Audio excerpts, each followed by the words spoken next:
this is the Animal Speciesism and Racial Metaphors panel, and we have an extra participant that was in the Animals and the Food Industry panel, but we welcome her in our panel.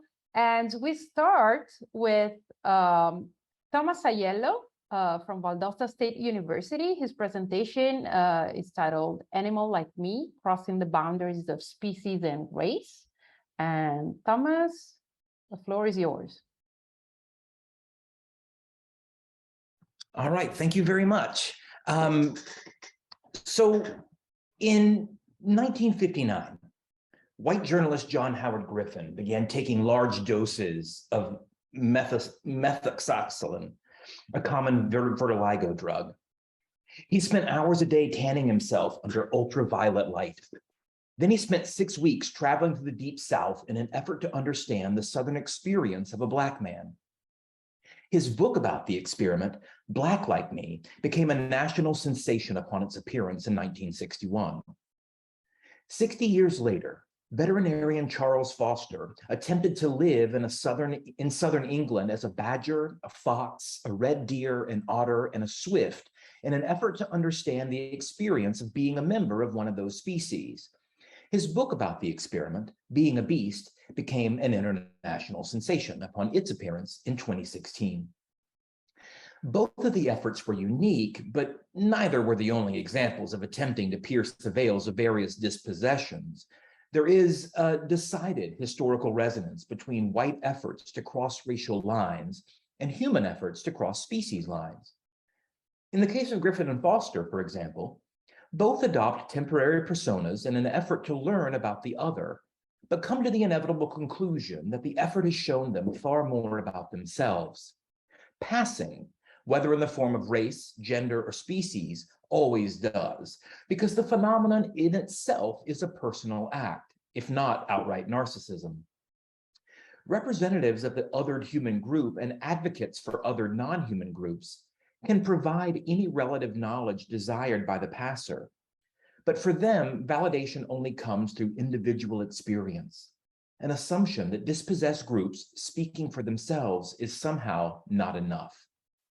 Such flies in the face of other instances of racial passing, those common during the slave and segregation eras, wherein light-skinned African Americans masqueraded as white for better opportunities, more freedom, and less white hostility.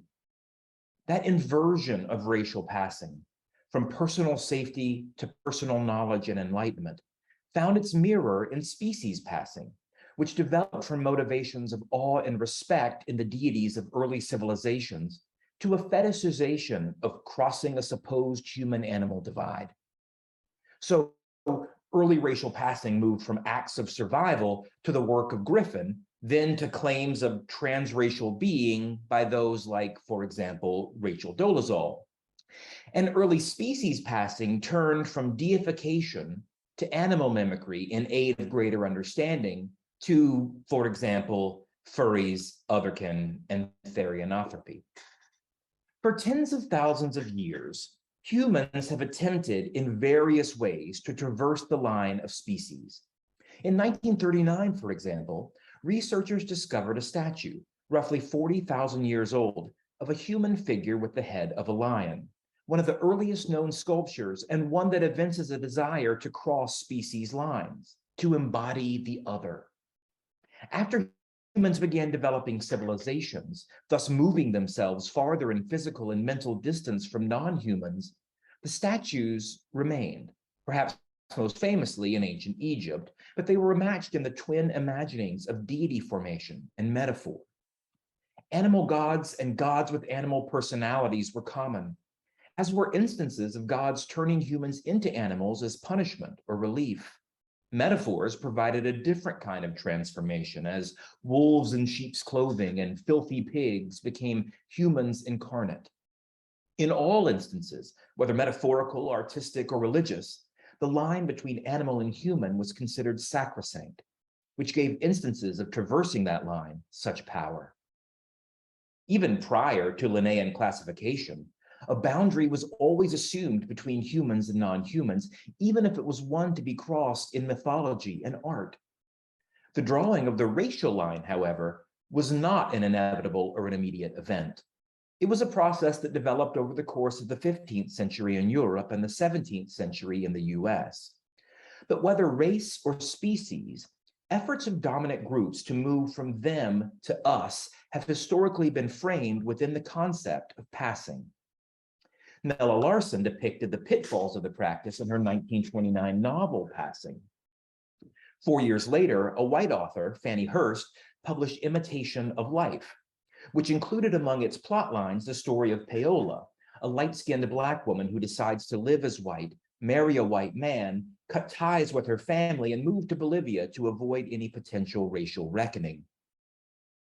Passing in these accounts, and others like James Weldon Johnson's 1912 autobiography of an ex-colored man, was not the passing of the curious.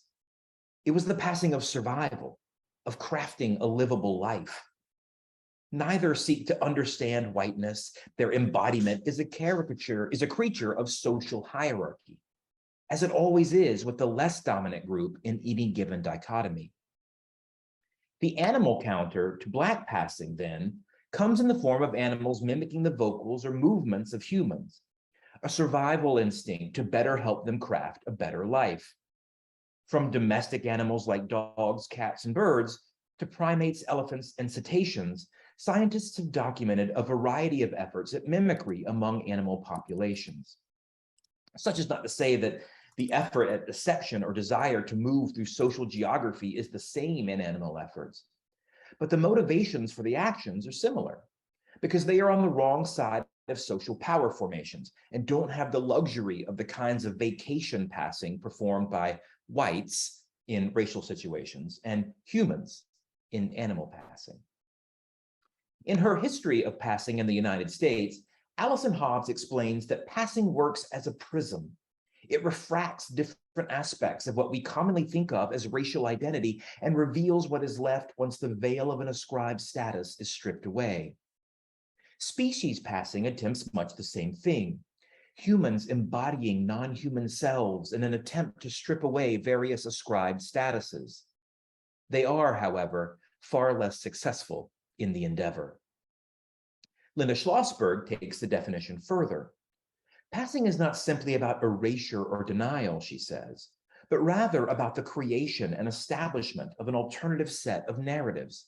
It becomes a way of creating new stories out of unusable ones, or from personal narratives seemingly in conflict with other aspects of self-presentation. It is an act further complicated by the fact that to be unmarked is to occupy a position of privilege, in which the subject hides behind an apparent transparency. In this formulation, whiteness and humanness are themselves forms of perpetual passing, as living as the assumed standard of comparison in relation with the other provides a non-identity, one that only appears when potential threats to dominance arise. So white racial terrorism becomes most volatile in public when actions for civil rights are ascendant, or the popular will seems to be bending away from that perceived standard of white dominance. Humans, similarly, marshal religious tropes about biblical dominion over non-human animals, or scientific arguments about human mental capacity or the need to hurt animals to better the human condition. There are in such moments tells, admissions that the assumption of human supremacy is itself an act of passing, a denial of human animality as a standard of being that refuses to accept the human place among other animals rather than on top of them. Unlike the fictional work of Larsen or Hurst, however, human characters are aided in their efforts by everything around them. The human-built environment feeds supremacy claims by dividing assumptions into civilization on one hand and nature or wilderness on the other.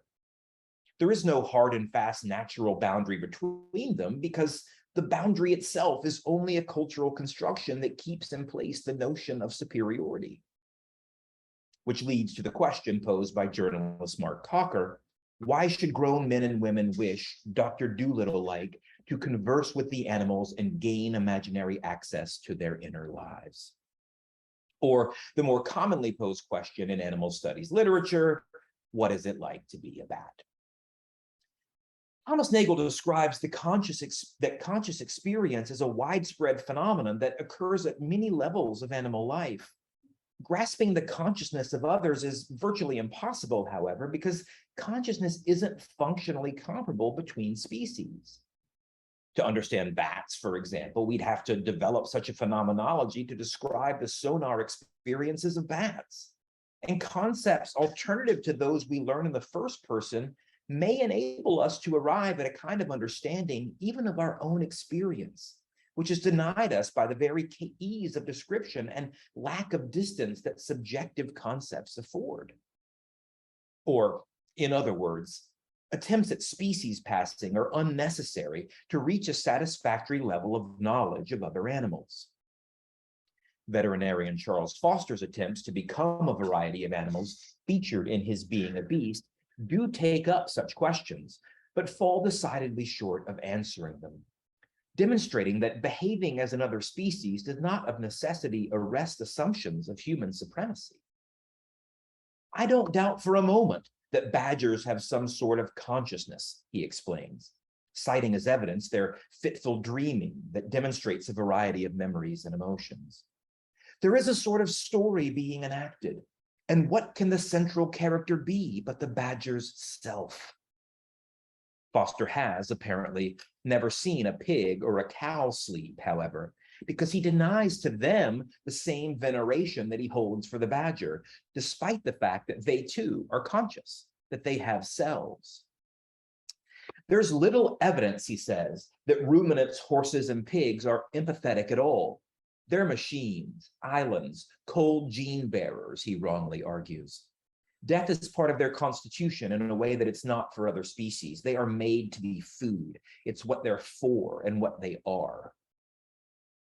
When combined with Foster's insistent eating of grubs and other animals in an effort to mimic his subjects, such claims help to demonstrate the shambolic nature of his would-be concern for animals, his supposed embodiment of the natural world. But such is unsurprising. Passing is always, and by definition, an incomplete task. The effort is akin to attempting to learn a person's biography through portraiture, or the history of a city through a photograph of its skyline. There are things to learn from a person's portrait or a city's skyline, just as there are from living in a badger set or sitting in a segregated train car. But the limits of each case are more substantial than the possibilities. The difference, of course, is that though art historians and critics have interesting and important things to say about paintings and photographs, neither they nor anyone else would attempt to extrapolate a personal biography or civic history from those images, because they're temporary fragments, moments in time and space. Assuming broader knowledge of the experience of a race or species from such fragmentary, temporary experience, however, is, at least in some circles, accepted as possible. A conceit that leads to interesting and sometimes significant writing, but rarely leads to enlightened understanding of or embodied knowledge. And perhaps traducing the species line is more akin to a skyline photograph than a racial portrait.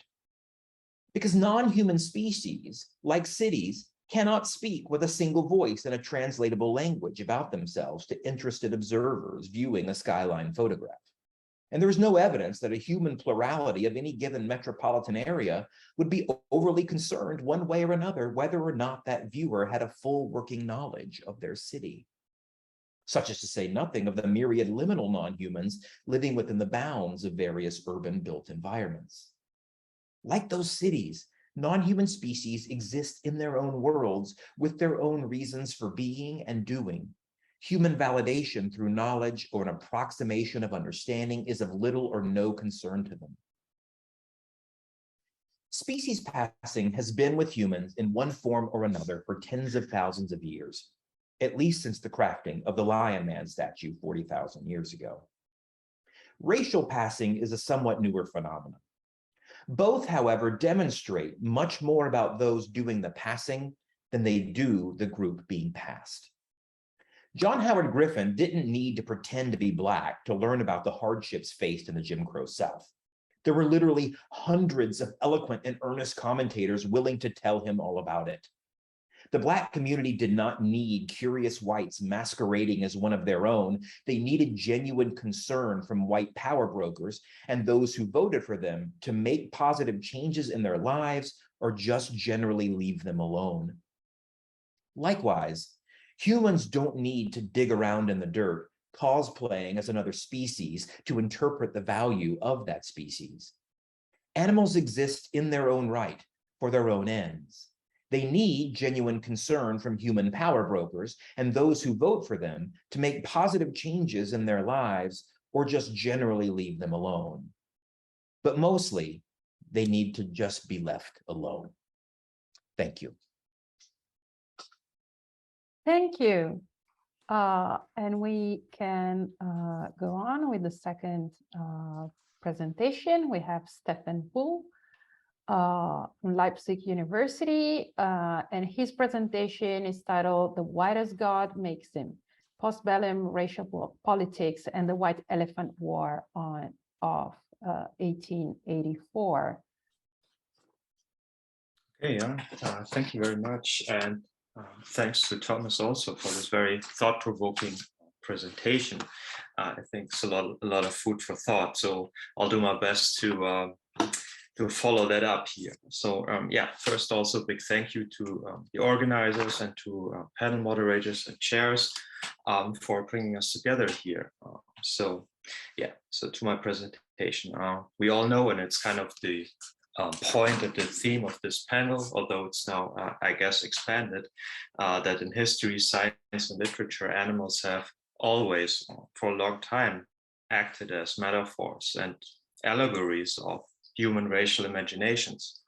So, for instance, we can see the cowpox metamorphosis, which has been presented, and for instance, in this image here, as a satirical take or of interspecies, and by example, perhaps also later as an example of interracial complication or degeneration. And is also, interestingly enough, an example of like an early anti-vax movement, so to say, which also makes maybe for some interesting cross sections with present-day issues, but it's not the point of the presentation here. So in turn, we can see in a more prominent example, perhaps Captain Ahab's hunt for the Leviathan, the white whale, has often been read as pointing to the violent urge to colonize, to dominate that which is other, and notably also kind of this destructive chase for proper whiteness, right, and for racial purity. So, which of course ends in destruction and violence. And perhaps if you're an avid news reader, you may have noticed that also in newspapers or internet outlets, there also seems to be like an ongoing fascination with white whales, visible kind of in news articles that once again proclaim that the real Moby Dick has now finally actually been sighted. Here's just one article of many that you could find over the years. Like every couple of years, there seems to crop up again and again this notion of the white whale. So there seems to be a fascination with white animals in general, or in particular. So of course, as I said, animals are proxies for all kinds of racial issue, and this influential study of whiteness, Richard Dail, has noted that, quote, "As long as race is something only applied to non-white peoples, as long as white people are not racially seen and named, they/we function as the human norm. Other people are race. We are just people." End quote. So there are racial hierarchies that seem to traverse the boundaries of species and challenge what it means to be fully human, and whiteness is is an important factor in this. So, for instance, in 1926, the Scopes versus State trial put a spotlight on the contradictions between Darwinian evolution Christian beliefs and racial eugenics.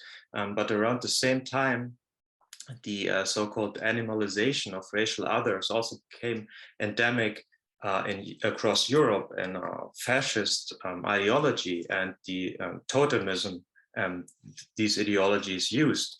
Boria Sachs, in his very interesting book, it's called Animals in the Third Reich, describes all those different, how these animal totemisms work.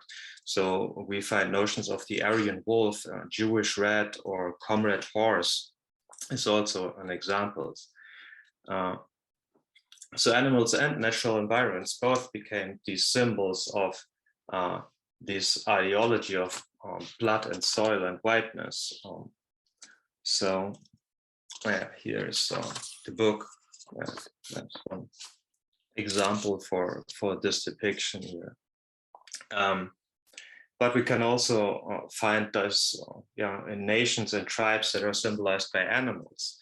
For example, the British bulldog, the Russian bear, the Canadian beaver, and of course the American eagle. So of course the latter, the American eagle, has had a long history of relegating non-white others, like Native Americans, black slave, but also Asian American immigrant workers, relegating them to the supposed primitivism of the animal kingdom.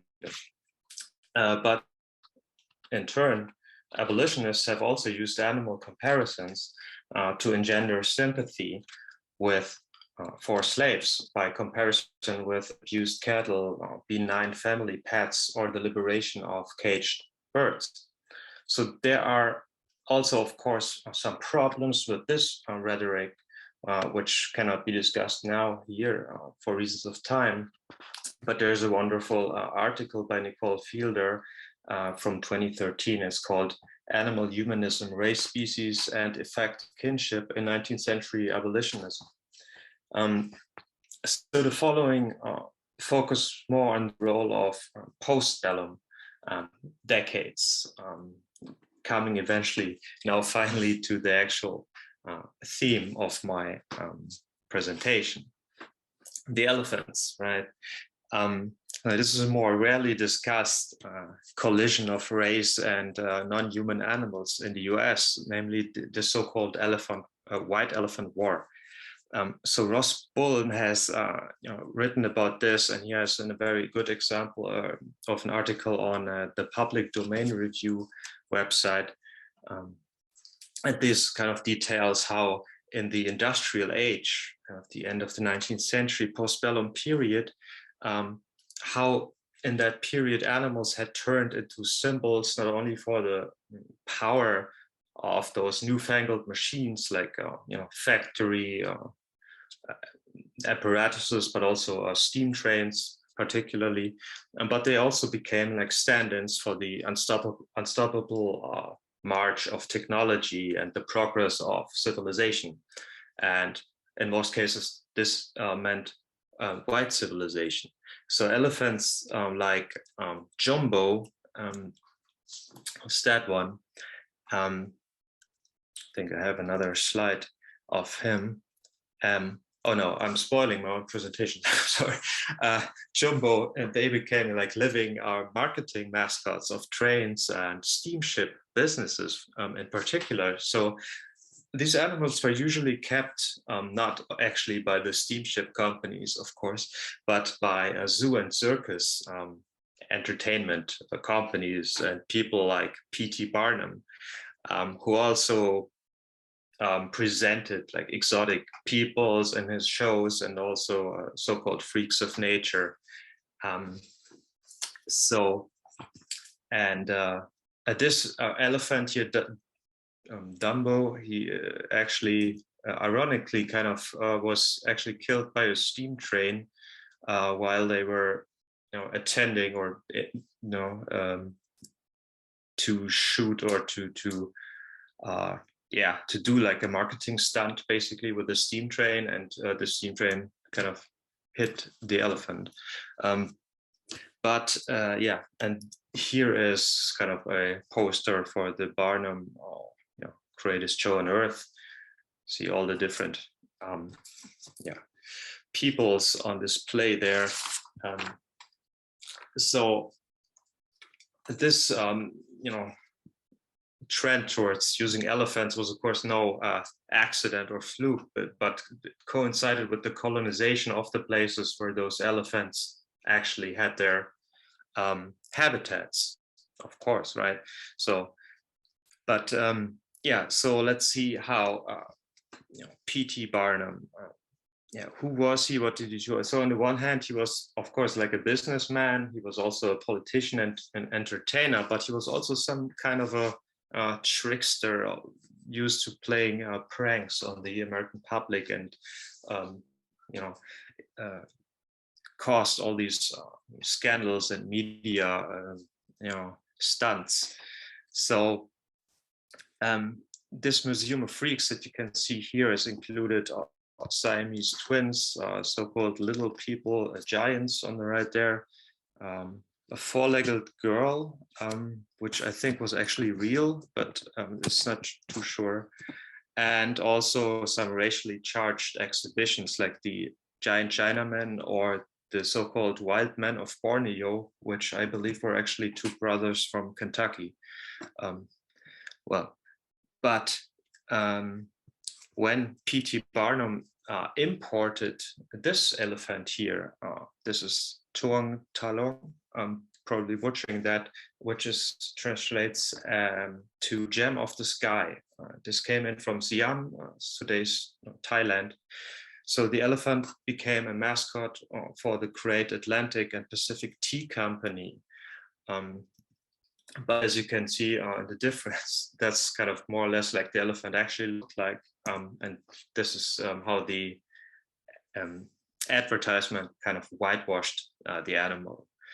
So what was so special about this animal? Why the big fuss? I mean, yeah, it was kind of a genetic mutation, obviously, so kind of a rare kind of albino maybe breed. But it was also sacred and Thai religion. But interestingly, that was not what interested American audiences, because publications, especially the New York Times, they picked up on the animal and about the whiteness of the animal, because, yeah, as you can see, it was not really completely white. So there were big media debates about this, in which some claimed it was white, some it was half white, and others were like, no, it's not really white, it's black with white spots.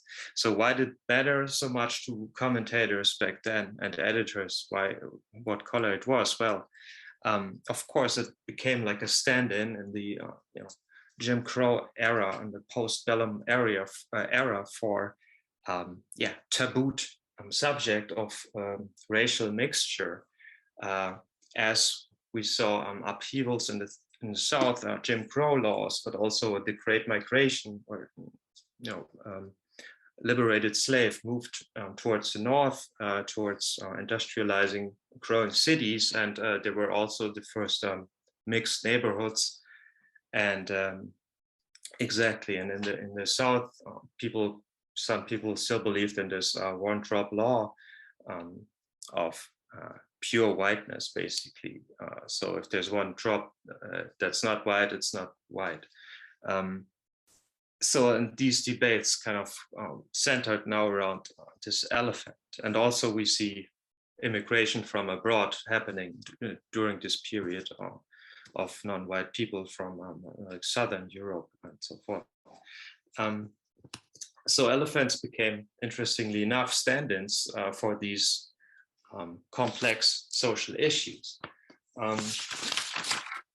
Okay, so I'm gonna wrap it up now, but at first these debates centered around this elephant, the gem of the sky, but these debates then became more complex as another circus magnate, Adam Forepaugh, entered it, and he also proclaimed to have an actually white elephant. However, the New York Times editors kind of picked up on questions of its authenticity and said it looked kind of, it had white toes, for instance, and it looked kind of bleached or colored or dyed, which I think it actually likely was just an animal they painted white. And finally, as a response to that, Barnum responded with his, yeah, I don't have a poster for that, but Barnum also had like a white fraud, which was an openly whitewashed elephant, to market this one that you see here. And then Forepaugh again responded with this elephant, which was the so-called racial imposter. So it got really messy, and there was this media battle, mostly in the New York Times. Okay, so that I think is kind of the focal point of those issues. But going toward going from there, we see that many picked up on these themes of whitewashing, and it became in other centered around other advertising genres, so to say, too. I think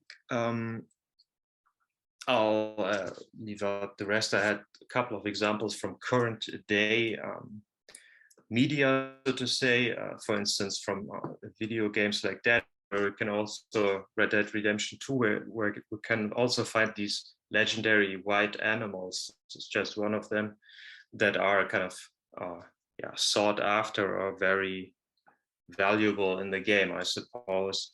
And these are also extensions of into the digital landscape of the search and fascination. And also killing, I guess, in this case, because you can hunt them, I think of white animals and whiteness in animals.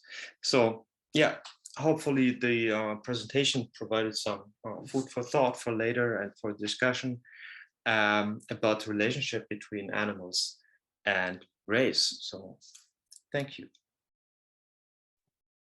Thank you, Steffen. And now we have our Heather Dail from University of South Alabama with her presentation, The Not So Happy Cow, an Insight into the Commodification of the Animal as Food Logo. Heather, the floor is yours. Hi, thank you. Yes, I'm the wild card in the panel, switching up the theme a little bit here into the food industry and animals still being exploited, just in a different realm.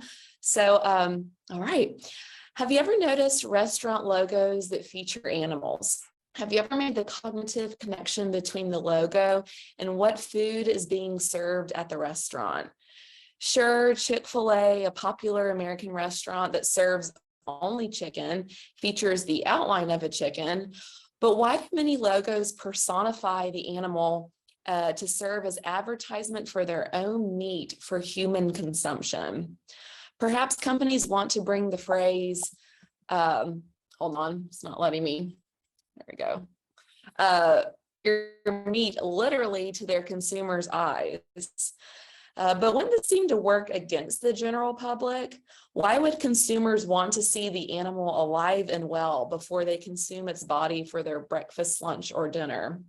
As with most cases in animal exploitation, anthropocentrism plays a role in these animals in food advertising. In this case, the animal is both advertiser of its own flesh. The animal in advertising is commodified as a generic logo who is strangely pleased to be sacrificed in order to satisfy human consumption. The projection of a human desire to consume animal products is reflected onto the animal itself who will be consumed, creating an ironic display of cognitive dissonance in the consumer.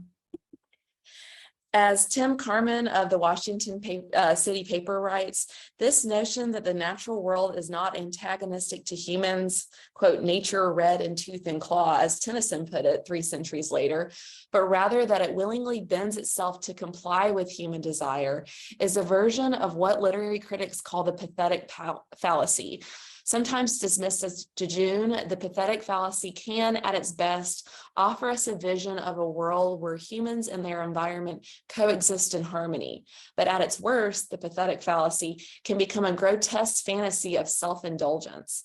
In the culinary world, that began to happen about a century ago in print advertisements that depicted animals perversely and gleefully seeking their own slaughter, all in a bid to satisfy human consumption.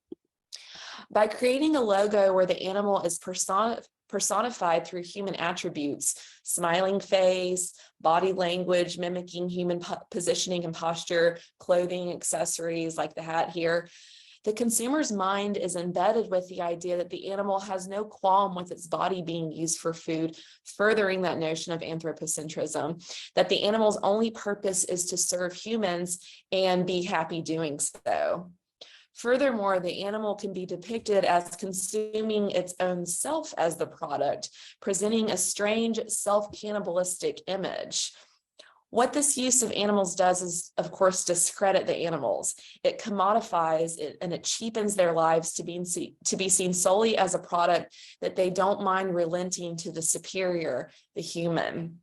It desensitizes humans as well, especially from childhood, knowing that children will connect to these seemingly happy cartoon animals and to the actual animal behind the food they're consuming.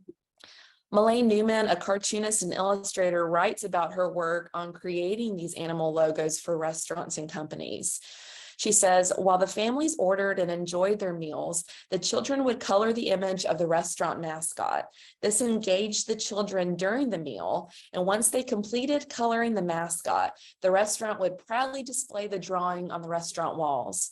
The act of children coloring the mascot image not only engaged and delighted the children during the meal, but also was subconsciously embedding the friendly image, i.e. the logo, of the hog, in her specific case, in their developing minds and tying that image together with the memorable taste of delicious barbecue food. The act of displaying the image on their walls after the meal showed the restaurant's appreciation and gave pride to the children of the families who patronized the restaurant. By placing a happy face in front of consumers, especially influenceable children, we're less inclined to, quote, meet our meat and make the connection with the actual animal that was slaughtered for the meal. The logo mascot is a facade and a mask set in place to detract consumers from the reality of the food process and the real faces of the animals being served on a platter to them.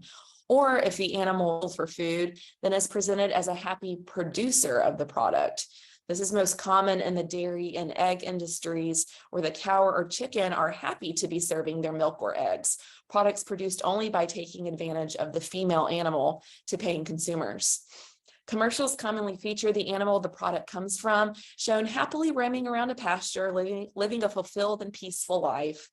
The animal logo reflects this idealistic image as well, with often smiling and often feminine cows in their advertising, and as well as chickens presenting their products.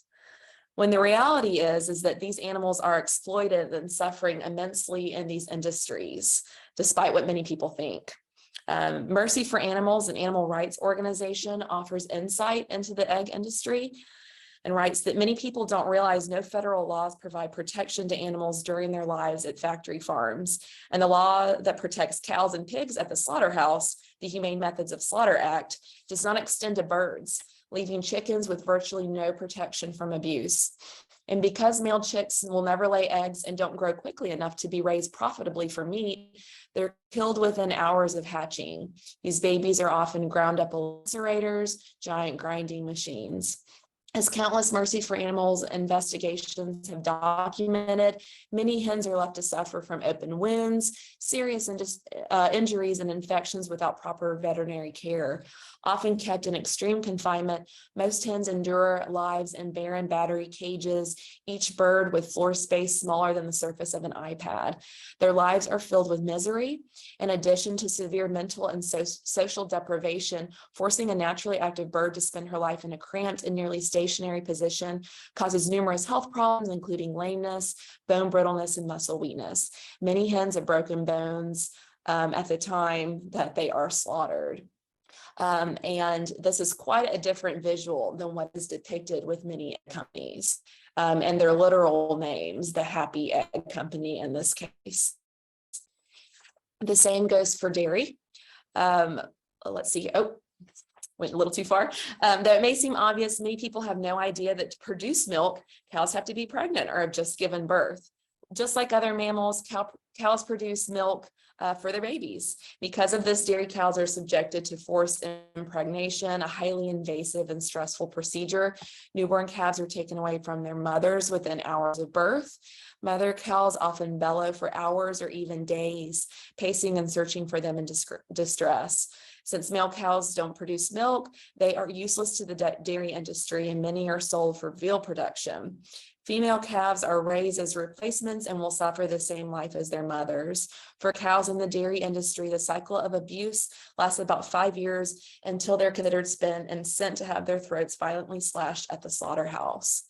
This is another extremely different visual the dairy companies present, often even labeled as family run to garner greater support for dairy farmers as the plant-based milk industry continues to boom and threaten dairy, thankfully. Sea life is also not safe from false representation of animal attitudes and lives towards their own bodies being served to consumers. They too appear happy to be slaughtered, as they represent the billions of other sea creatures slaughtered daily, trillions a year around the globe for human consumption. While this issue of animals and food logos only arose within the last century due to mainstream advertising, the problem is rooted deeper than simple advertising and imaging. This issue extends all the way back actually to human domestication of animals over 10,000 years before the Common Era for many animals. Margaret DeMallo, author of Animals in Society, comments on Speciesism. She says that domesticating animals involves more than simply taming wild animals. It refers to the process of maintaining animals in captivity, selectively breeding them for human purposes, and controlling their food supply, reproduction, and other aspects of life, thus creating a dependency on humans for survival and a marked alteration in appearance and behavior. To be a domesticated animal is to be, at the very minimum, owned and controlled by humans in a human cultural environment.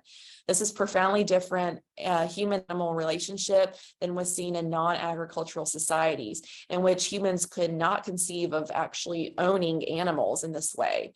The story of animal domestication did not end with the creation of today's major domesticated animals. Domestication continues to this day, imposing new shapes and traits on animals, finding new uses for these so-called improved creatures, and creating new benefits and profits for humans.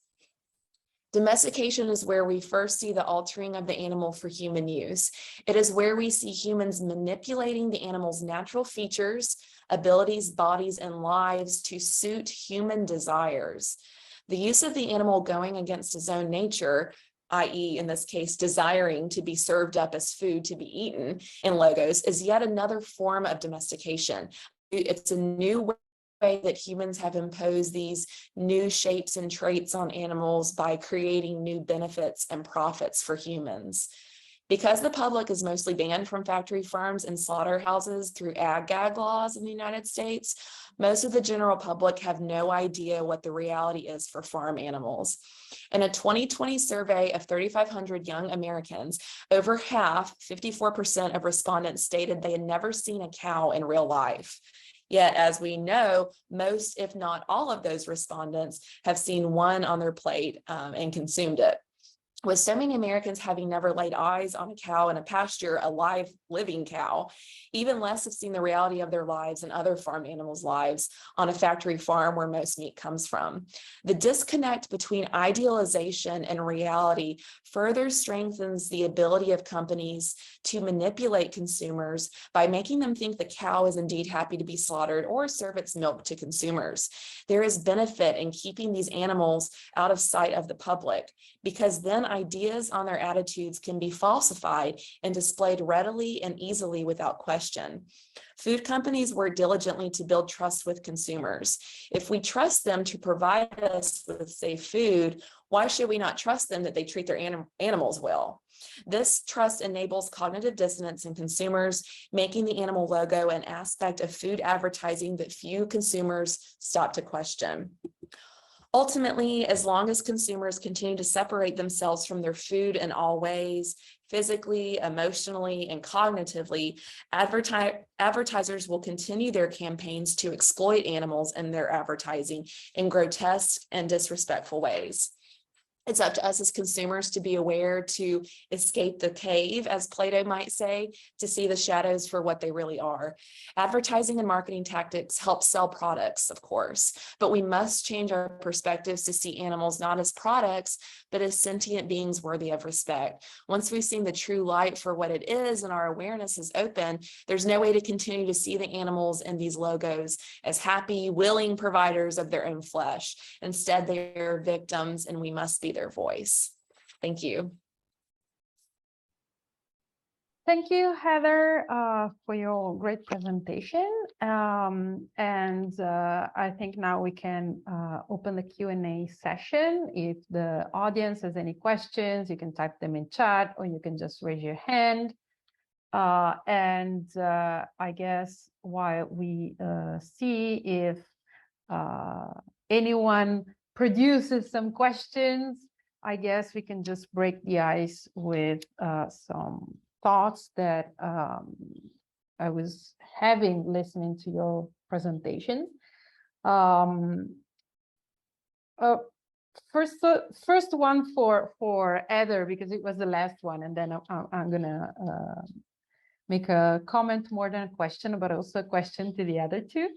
Heather, you were talking about how these animals are always shown as happy and enjoying themselves, and I was thinking, I was wondering if with cows in particular, I always feel that there's also a message or an implication of authenticity in a way, that it's somehow suggesting that if I'm buying this milk that has a cow on it, it's more genuine, and maybe even touching upon nostalgia or some kind of rural fantasy that we imagine that these cows, are better than other cows because they're cows that we see drawn there with a little grass behind them. So we tend to feel that this is more genuine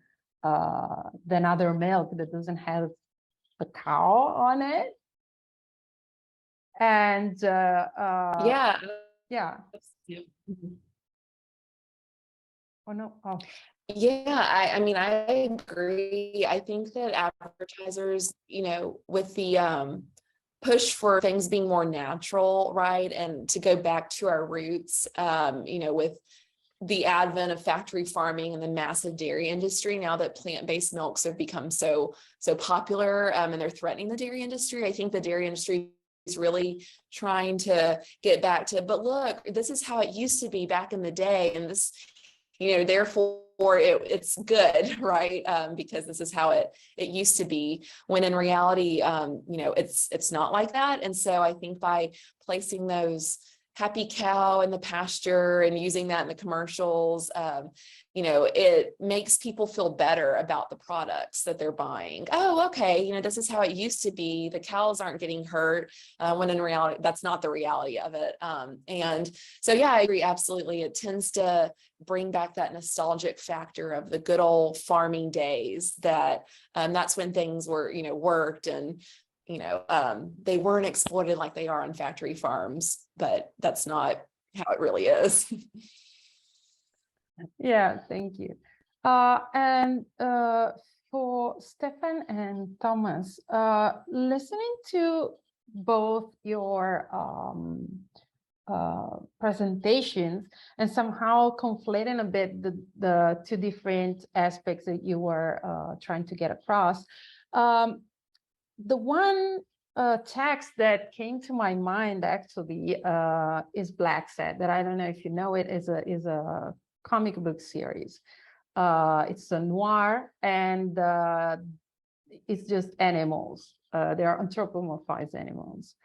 And it's set in the 50s, 60s, and there's this detective, he's a black cat. And I think it's interesting because it somehow touches, it can be approached from both your perspectives. So, one of the books, for example, is about a white supremacist group, and it's composed by mostly Arctic animals, and they're white. So it's somehow conflating both the origin and the color.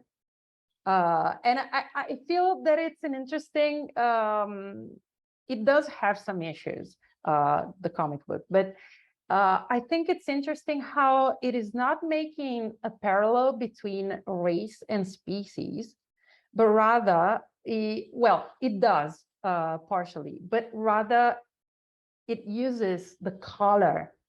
And in a way, there is this sense of some of them try to whitewash themselves. There is both these elements at play. So what I wanted to ask you both is, do you have any examples in other popular culture texts that somehow bring across these things you were talking about? I mean, maybe besides advertising, something that plays with these ideas that species can be interpreted as race. We can say something about race through the species of the animals we have in this narrative, or with the white bison you were talking about, Steffen. What's the play there? Yeah. Thanks for the great comment, question. I'm not familiar with the Black Cat comic, or it's a graphic novel. I'm not sure. What comes to mind, is obviously Art Spiegelman's Mouse comic or graphic novel, where we can see like the Nazis are the cats, and the Jews are mice. When this also plays a lot with black and white themes and imagery, with the not only like the prison stripes and so forth, but lights and shadows, and I think visual media can and does do a lot with that now, from a more obviously from a more sensitive perspective and standpoint. So I think there's a push towards discussing those themes through animals in graphic novels right now. That is actually, it's actually becoming a bigger and bigger thing. So it would be interesting to contrast this sensitivity with, or it's called Black Set. Okay, I understand. I heard Black Cat. I'm sorry. Contrast this with contemporary advertisements, which are being more inclusive on the surface, but would be interesting to see what how they use, for instance, race in animals. I haven't looked into this topic yet. I'll leave it at that and let Thomas also speak. Yeah, there's actually, I don't know about comic books, but US history is rife with these intersections between race and species, going all the way back, at least, well, you can actually go all the way back to the colonial period, but at least to the 19th century. I mean, the development of early American anthropology was rooted in these racial constructs that was designed specifically to prop up the white race. And how they did that was they compared the human primitive to the animal kind of constantly. And that's going to feed into everything that happens after that. In the South, for example, in the late 19th century, they start passing a series of laws they call pig laws that were designed to put Black Southerners in jail so they could get them into the convict lease system and get free labor out of them. And then, of course, probably most famously is the Civil Rights Movement. In the Civil Rights Movement, you have this real clash over race rights, but both sides use animals to kind of marshal their efforts. So, for example, Black activists are going to constantly complain about the lack of concern for inner city neighborhoods in American cities by arguing that there is no exterminators that will go there. There's no rat prevention. There's anything like that. And so they are kind of, they're holding up signs and doing marches that literally have dead rats nailed to them to kind of show that we're better than this and we are obviously better than rats. Meanwhile, the federal government ends up trying to respond by passing this rat extermination law, sending all of this money to go just annihilate millions upon millions of rats who have nothing to do with these debates. They just happen to be kind of come to symbol. It actually became nicknamed the Civil Rats Bill in Congress, specifically because of that, like linguistically tying the animal and the race together in this kind of public law. We can see it in Black Power art, wherein we start to see in the mid-1960s, Black activists start to refer to the police as pigs, and that becomes kind of the dominant image that you see in Black art in the 1960s and 1970s, are these images of pigs in police uniforms. And then kind of carrying up to today, as Heather was talking about, we can see this very much in American food signs, especially in Southern barbecue signs, which often used racialized tropes on these signs to depict these pigs. It's very reminiscent of the racist kitsch of the early century, where these pigs are kind of being shown off as justification for what's happening inside the restaurant, in the same way that these kind of Sambo characters and Aunt Jemima are being used to kind of legitimize certain products in various ways and to fetishize Blackness in the same way we're fetishizing animalness. Meanwhile, we're hurting both groups at the same time under the guise of these happy smiling faces that aren't really representative of what's going on. And so there is a long history of this kind of representation where the intersection of human supremacy and white supremacy kind of come together to play off one another, almost always for the benefit of people who are human, white, and male. So it really does happen a lot. Yeah, I think absolutely the parallel with the advertisement that uses this kind of really, as you were saying, fetishization of Black characters as if they're so happy and so genuine and so Southern, you know, Right. that it just reminds indeed of the animals that Heather was talking about. I think, Heather, you already replied the question that you had in chat. You want to say something, or that was resolved already? Well, yeah, Alejandro and I were just kind of, you'd asked about like vegan. I just wrote it in the, so I typed it in the chat. But yeah, basically all these logos that she showed, basically they reminded me of some vegan versions that I can see whenever I go to the supermarket, for instance.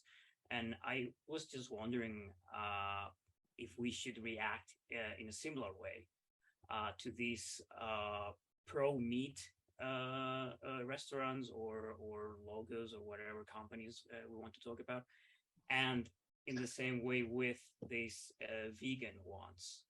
And I don't have any, I guess I don't have any answer for that, but yeah, I was just wondering whether it is also ethical to use them and to anthropomorphize them, even if it is for vegan purposes.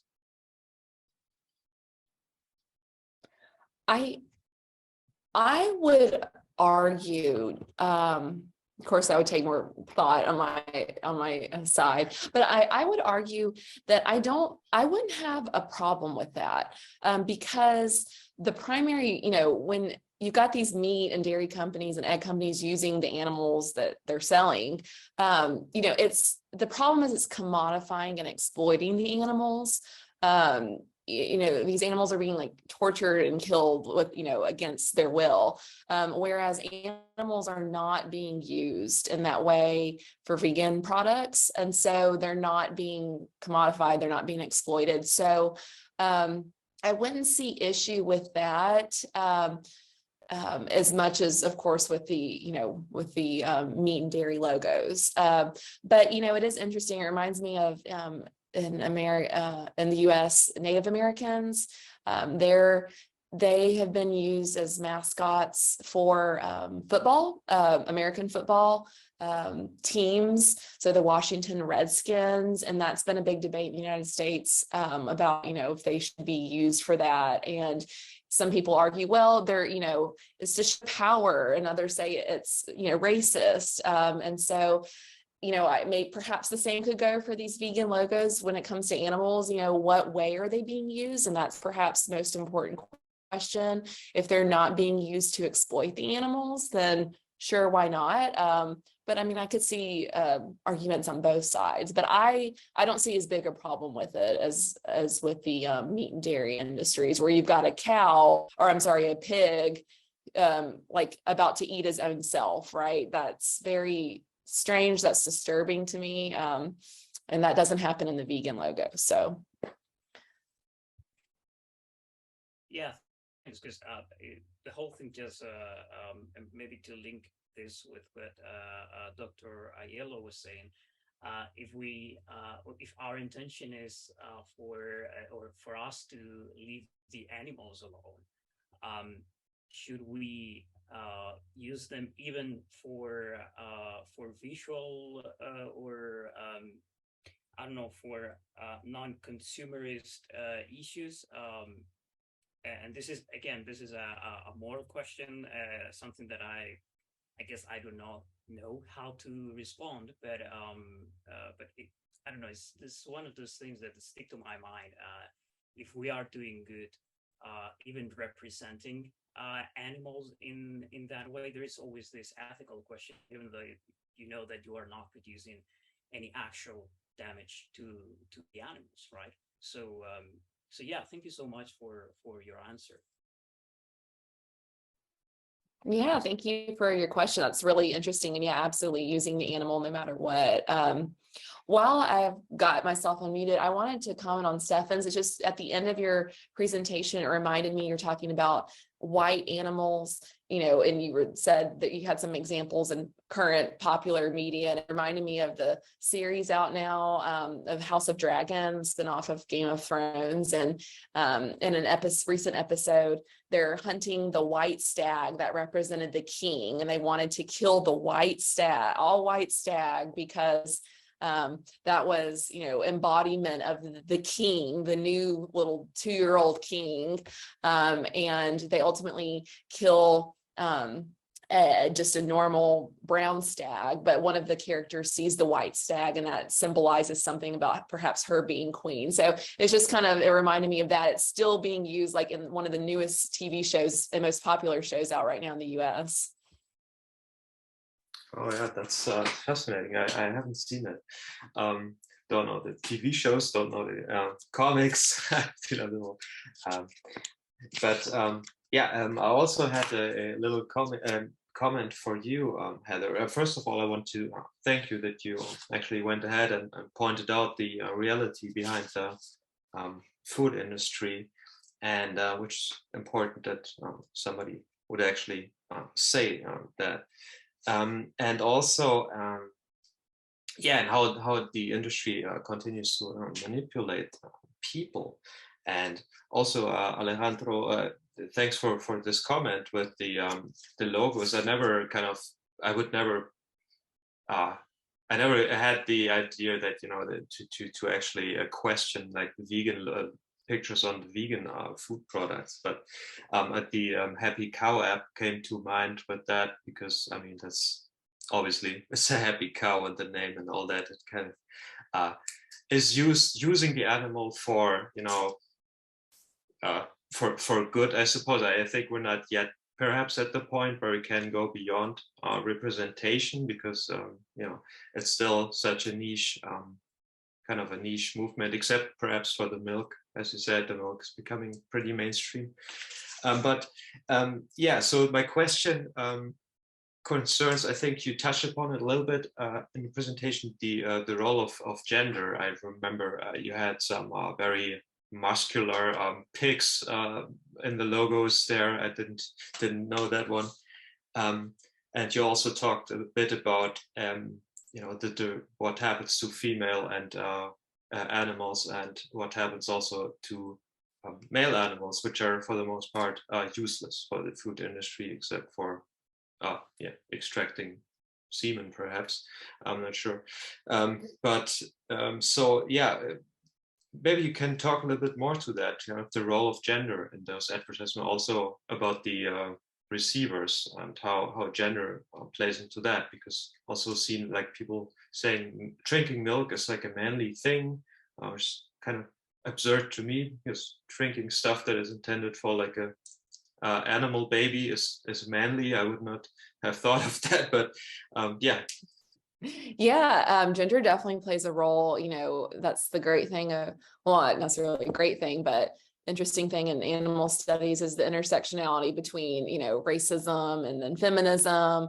And so feminism definitely plays a role in the dairy and egg industries. You know, eating meat, at least in the United States, has always been seen as like a masculine, even though of course women do it as well. But you know, if you don't eat meat as a man, you're not masculine, or there's, you know, questions surrounding your masculinity. So when it comes to barbecue, you know, women, I guess, are supposed to cook the food, but when it comes to grilling and barbecue, that's just always seen as such a masculine thing. So you got these barbecue logos with pigs, you know, with the muscles looking masculine, oddly enough. And then on the opposite end, the dairy and egg industry is always, you know, those, the female animals are exploited for those.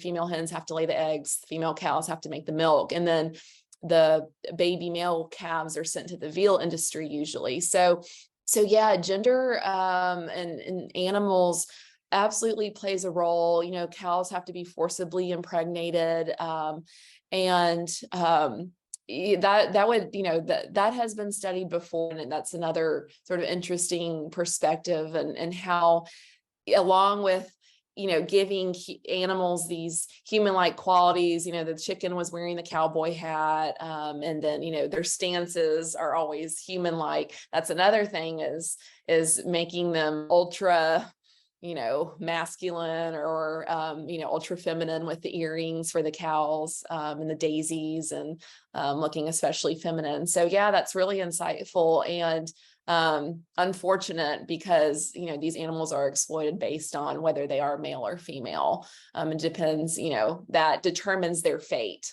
Okay, male chick, ground up alive, right? Female cow, okay, now you go into, you know, enslavement for 5 years to be exploited for your dairy.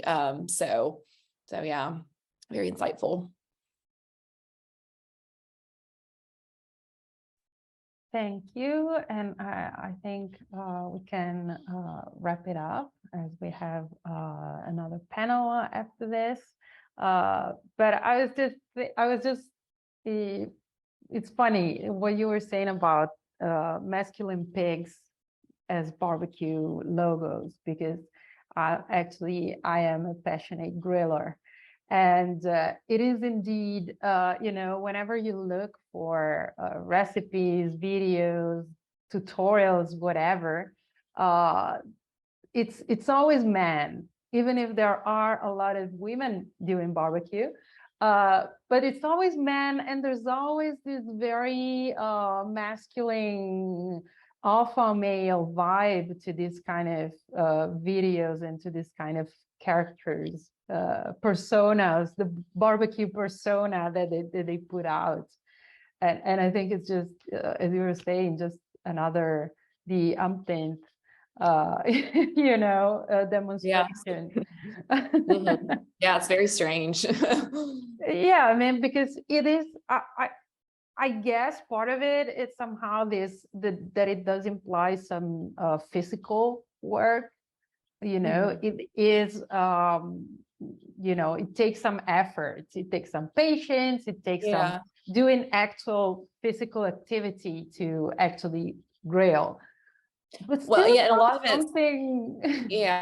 A lot of it's carried over from, all the way back to like hunter gatherers, where the men would be the ones to go hunt and get the meat, and then the women would, be the ones to stay home and either gather or do the household work. So I think that association is still can't die, where it's the men with the meat, and there's just something about like and the men with the fire as association. well. I feel that there's a connection with men and fire stuff. It's somehow a connection that it's often felt.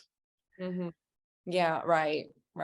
Yeah, it's handling the fire, Yes, right. And the fire and the strengths surrounding that, I guess, has to do with strength. So very, very odd.